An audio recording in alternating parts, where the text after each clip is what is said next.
All right, Young and the Restless fans, buckle up because the week of September 29th through October 3rd is one of those weeks where secrets get exposed, alliances shift, and old wounds come roaring back. Here's the vibe. Jill is finally returning to Genoa City, and she's not coming quietly. Claire is dumping Kyle, and already moving on with Holden. Jack and Victor, yes, Jack and Victor, are actually teaming up, but you know that can't last. Billy's dreams for Abitcom are hitting wall after wall. Sally's keeping secrets. Tessa's ready to fight for her marriage. And Nick, he's stirring the pot before heading out of town with Sharon. So let's go day by day and unpack all of this mess. Trust me, by the time we hit Friday, you're going to be questioning everyone's loyalty. Let's kick things off with Monday, September 29th. We start with Sally and Audra. Sally's hyped because she believes Abitcom is about to get revived, and she's already picturing herself back in business, thanks to Jack. Audra isn't thrilled, though. She doesn't want to depend on Billy and Jack, and she especially doesn't want to be reporting to Billy as COO. Sally reassures her, says she'll only answer to her, but you can feel the tension bubbling between them. Meanwhile, Claire breaks Kyle's heart in one of those classic soap moments. She gives him the dreaded, "It's not you, it's me" speech after dropping Harrison off at school. She says she loves him, but feels like she's never had control over her life. First it was Jordan controlling her, now it's Kyle. So, she needs her independence. And here's the kicker. Not long after, she calls Holden and starts planning a trip to LA. Translation: Kyle's heartache is Claire's fresh start.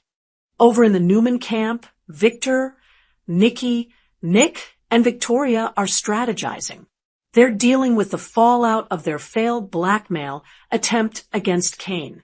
Jack has offered Victor a temporary alliance, and Victor's considering it, but make no mistake, he's already plotting when he'll turn on Jack. Nikki doesn't want him to betray Jack, but come on, it's Victor. Betrayal is practically in his DNA. They're also worried Jill's return could backfire.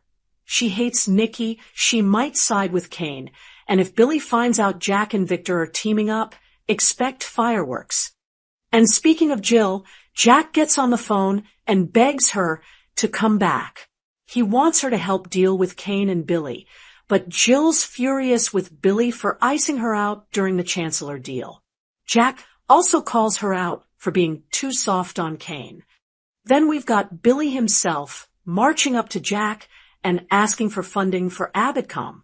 Jack flat out refuses, says he doesn't trust Billy not to turn it all into a revenge mission. Billy insists he'll make it happen anyway. Later, he tells Sally and Audra the plan is still alive, but Sally already suspects Jack turned him down. And she's not wrong. Moving into Tuesday, September 30th. Tessa is done waiting around. She tells Sharon she's going to demand answers from Mariah. Sharon tries to talk her down, says tread carefully, but Tessa isn't having it. She's determined this is about saving Mariah and saving their marriage. Meanwhile, Nikki decides to confront Diane. And you know Nikki, when she delivers a reality check, it lands hard. Then there's Sally, sneaky as ever. She's on a video call with Jill before Jill even gets back to Genoa City, and she's hiding it from Billy. The question is, why? What's she really planning here? Sally's motives are starting to look a lot more complicated than just help Billy. On to Wednesday, October 1st. Lauren is at her breaking point. She confides in Nikki that she's exhausted by Michael's loyalty to Victor.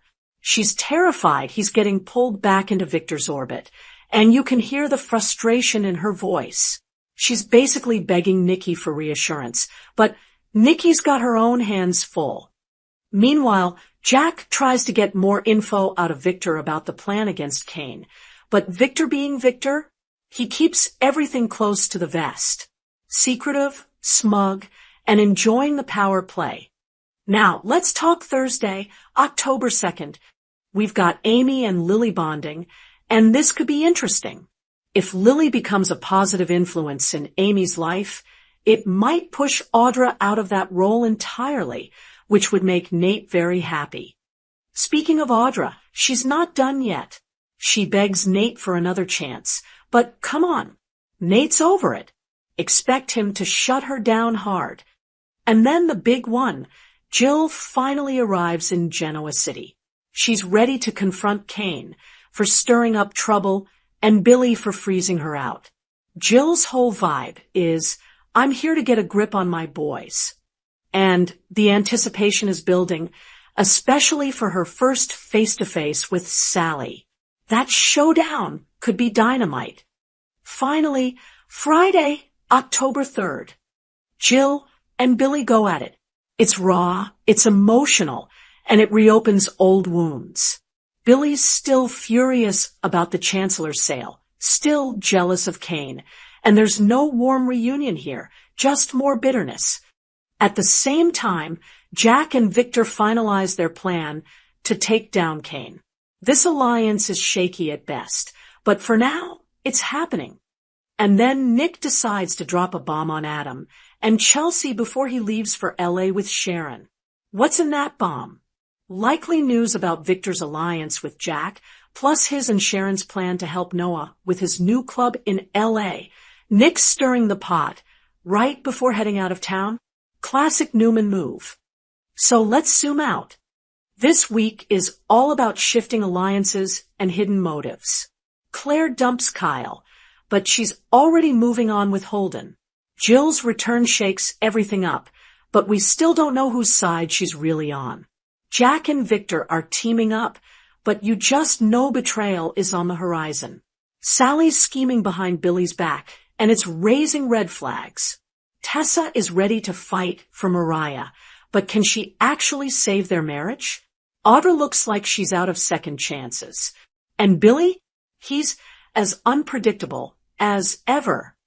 By the end of the week, nothing feels stable. Everyone's positioning themselves, but no one's safe. All right, Y&R fans, let's wrap this up. This week gives us classic Genoa City energy, big family drama, business battles, and love lives in total chaos. The question isn't who's going to win, it's who's going to betray, who first. So what do you think? Will Jill back Jack, or will she side with Kane? Can Sally really be trusted, or is she playing Billy for her own gain? And with Claire already rebounding with Holden, is Kyle about to spiral again? Drop your predictions, and if you're loving these breakdowns, make sure to subscribe so you don't miss next week's spoilers. Because in Genoa City, peace never lasts, and betrayal is always just one move away. The weeks of September 15th through 26th are giving us schemers, secrets, wedding drama, and a whole lot of jealousy. And honestly, Genoa City has never been messier. So let's dive into the highlights. Week of September 15th to 19th. First off, Phyllis Summers has her detective hat on. She's convinced Michael Baldwin is hiding something about his shady fixer job with Kane Ashby. And of course, when Phyllis smells a secret, she doesn't stop until she digs it up. Meanwhile, Kane is spilling to Amanda Sinclair that he's been playing Billy Abbott like a fiddle. Turns out, even if Billy thinks he's in control of that AI software deal, he's really not. Yikes, poor Billy, man can't catch a break. Speaking of schemers, Adam Newman already sees the endgame. He expects Victor to snatch up the AI software, and Adam plans to use it as a weapon to destroy Abbott Communications. Classic Adam, right? Always 10 steps ahead, or at least he thinks so. Chelsea Lawson, though, isn't fully on board. She's nervous about Adam poking the Abbott bear, but Adam's like, relax babe, this is for the good of the Newmans. Sure, Jan.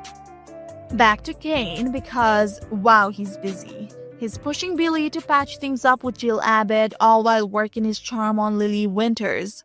Kane's agenda is basically hustle deals, stir drama, flirt with Lily. Meanwhile, Jack Abbott is trying to sound the alarm. He warns Nikki Newman that Victor, Kane, and maybe even Billy are headed for disaster. Later, Jack even sends an SOS to Victoria, but she might not be able to help, especially with Victor and Billy both being as stubborn as ever. And because Kane apparently never sleeps, he also holds a big brainstorming session to rally his team and push the "we're all in this together" angle. Switching gears, Mariah Copeland pulls Daniel Romalotti Jr. aside for a private work meeting. Is she trying to nudge him into sorting out his feelings for Tessa Porter? Could be. And in lighter news, Lauren Fenmore Baldwin plays fashion fairy godmother and presents Christine Blair with 3 bridal gown choices. Decisions. But not everything is rosy. Kyle Abbott tries to restart things with Claire Newman, but she's not having it. In fact, she might even demand that Kyle apologize to Holden Novak, which only makes things more awkward. Kyle, buddy, it's not looking good. Week of September 22nd to 26th. And here's where it gets even messier. Kyle's possessive streak is back, and it's about to cause major friction. He doesn't like Claire's growing bond with Holden one bit. And when Holden invites Claire on a little adventure, oh boy, you know Kyle's jealousy is about to hit the roof. If he sees them together, expect fireworks, probably in the form of a Kyle meltdown. Meanwhile, Christine and Danny Romalotti's wedding hits some delays. Which means, yep, you guessed it, extra trying for Phyllis to stir up trouble. Who wants to bet she crashes the wedding with one of her infamous schemes? On the other side of town, Chelsea drops her doubts and fully embraces her inner schemer. She decides she's all in with Adam, helping him execute his master plan against the Abbotts. Bad news for Jack, Billy, and the rest of Genoa City. So between Kane's shady deals, Adam and Chelsea's plotting, Kyle's jealous outbursts, and Phyllis eyeing Christine's wedding like it's her next playground, we've got 2 weeks of delicious drama ahead. And honestly, it's going to be chaos in the best soap opera way. So what do you think? Will Kyle's jealousy push Claire right into Holden's arms? Can Adam and Chelsea really take down Abbott Communications, or will it all blow up in their faces? And do you think Phyllis is going to succeed at sabotaging Christine and Danny's big day? That's all for this round of Y&R spoilers. Thanks for hanging out with me. Don't forget to subscribe for more breakdowns, and I'll catch you next time with even more Genoa City gossip. Let's talk about Devon Winters, because it looks like our guy might finally be stepping out of the background and straight into the middle of some messy drama. Yep, we're talking temptation, old flames, and maybe even a karmic twist coming his way. Let's break it down. So far, Devon's been kind of a side player, always there for Nate Hastings and Lily Winters, the dependable brother and peacemaker. But fans have been saying for a while, Devon needs his own storyline, and guess what? The writers heard us. It looks like this fall, he's about to get a lot more complicated. Right now, Devon's main focus has been Lily, supporting her as she deals with all those Kane-Ashby feelings. And you know Devon is protective. He does not want Kane hurting her again. But while he's worrying about his sister's love life, his own might be about to take a nosedive. Here's where it gets interesting. The trouble in Mariah Copeland and Tessa Porter's marriage isn't just their problem. Apparently, it's going to spill over and affect Devon too. The drama with Daniel Romalotti Jr. could trigger something in Devon, making him question his own marriage to Abby. Like, if they couldn't make it work, maybe this isn't as solid as he thinks. Ouch. And of course, when your marriage starts to feel shaky, who comes waltzing back in? Amanda Sinclair. Remember Devon used to be with Amanda until he cheated on her with Abby? Yeah, messy. And now rumors are flying that he could be tempted to circle back to Amanda. Talk about history repeating itself. In fact, in the September 15th episode, Lily even picks up on the vibes. She senses Amanda might still have feelings for Devon, so the groundwork is already being laid. If those two fall back into old patterns, it could blow Devon's marriage wide open. And here's the kicker. Abby was once the other woman in Devon and Amanda's breakup. So how wild would it be if Amanda ends up being her replacement this time around? Karma in soap form, people. General City is savage like that. So bottom line, Devon's false storyline is shaping up to be anything but boring. He's got temptation on one side, Abby on the other, and Amanda stirring the pot right in the middle. It could mean heartbreak, it could mean betrayal, but one thing's for sure, Devon's days of being the supportive brother are over. And honestly, I'm here for it. So what do you think?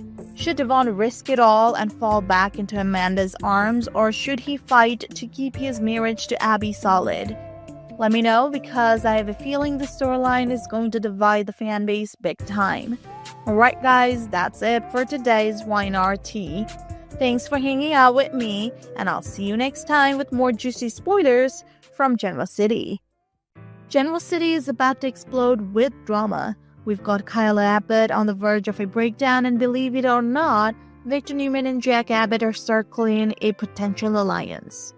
Yeah, I said alliance. Let's dive in. So first, poor Kyle. This guy is a mess. His relationship with Claire Newman is hanging by a thread, mostly because he can't stop himself from meddling. He's already pushed her with that premature proposal, stirred up trouble with Audrey Charles, cut a shady deal with Victor, and now he's warning Holden Novak to back off. Honestly, Kyle's acting more like a guard dog than a boyfriend, and it's driving Claire away. If Claire finally breaks things off, it's going to hit Kyle hard because he's built his whole world around her. And if she actually moves on with Holden, well, grab the popcorn because Kyle's jealousy is going to skyrocket. And when Kyle's heart gets smashed, he tends to throw himself into work, which means Jabot could be the threat battlefield. With Victor circling and Kane possibly plotting too, Kyle might drop the nice guy act and go full Restless mode to protect the Abbott legacy. That's not just character growth, that's a character transformation. Now let's talk about the unthinkable. Victor Newman and Jack Abbott allies? I know it sounds impossible. These two can barely be in the same room without wanting to strangle each other. But here's the thing. When family and legacy are on the line, even sworn enemies start thinking about survival. The buzz is that a bigger threat, maybe Kane Ashby, is looming large enough to force Victor and Jack to put their rivalry on pause. But don't expect hugs and handshakes. Their history is so toxic that trust is basically non-existent. One wrong move, one double cross, and this alliance could implode spectacularly. Still, if they actually pull it off, it could reshape the entire business landscape in General City. Imagine Victor and Jack, two titans who've spent decades at war, suddenly working side by side. The fallout, good or bad, would be huge. So here's the question, Y&R fans. Will Kyle lose everything in a jealous spiral, or will his pain turn him into a ruthless new power player at Jabot? And can you even picture Victor and Jack as allies, or are they just one betrayal away from blowing everything up? Stay tuned, because The Young and the Restless is serving up heartbreak, corporate warfare, and some seriously wild team-ups. Don't miss it. The week of September 8 to 12 on The Young and the Restless is going to be messy, and not just because Kane decides to pull the plug on what should have been a big night for Abbott Communications. Between surprise confessions, sparks flying where they shouldn't, and party plans getting torched, Kane pulls the rug out. Billy and Sally show up ready to celebrate their shiny new venture, dressed to impress and expecting a packed house. Instead, the venue is dead quiet. No guests, no decorations, just Kane standing at the bar acting like he owns the place. And maybe he does, because instead of launching the company with a bang, he's shutting the whole thing down. Why? That's the million-dollar question. But one thing is clear, Kane's move isn't about nerves or logistics. It's about power. And right now, it looks like he's the one holding all the cards. Daniel surprises Tessa. While chaos brews at society, things take a softer turn elsewhere. Daniel and Tessa sit down to work on music, but it doesn't take long before Daniel flips the script. He brushes off his own talent and tells Tessa she's the real genius, even calling her beautiful in the same breath. It's a compliment that feels less friendly and more testing the waters, and Tessa can tell it. She wasn't expecting Daniel to blur those lines, but now she has to decide if she's shutting it down or letting something new begin. Holden's shady past. Then we have Holden, who's finally cracking open the vault about what went down in LA with Audra. Sitting with Claire, he admits that not everything about that chapter of his life was above board. The problem? He's terrified that if she knows the full story, she won't see him the same way again. Claire, of all people, knows what it's like to carry the weight of terrible mistakes. So she just might be the one person who can handle his truth. But will Holden actually spill, or will he keep protecting Audra and himself for a little longer? It's confessions, complications, and a whole lot of control games in Genoa City this week. Kane's flex, Daniel's risky move, and Holden's secret could all flip lives upside down. And that's only the beginning. If you're ready for the drama, hit the like button, subscribe, and turn on notifications.